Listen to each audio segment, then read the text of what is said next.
sa mga ginagalang naming commissioner ng COMELEC, sa aking nanay na 96 years old na at kasama ng aking mga anak na kailanman hindi nagduda na ako'y mananalo. Kay Presidente Duterte, ang ating dating Pangulo, na Oktubre pa lamang itinaas na ang aking kamay, at sa kanyang anak na hanggang sa huling sandali, si VP Inday Sara, ay ako'y kinakampanya.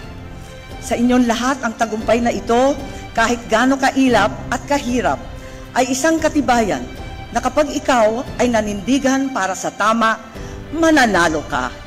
Hindi nagmaliw ang paniniwala ko sa dunong ng sambayanang Pilipino. Nadama at alam nila ang ibig sabihin ng sakripisyo at prinsipyo, at gagawaran nila ito ng suporta at pagmamahal.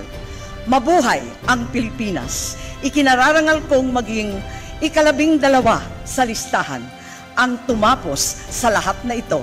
Salamat sa inyong lahat.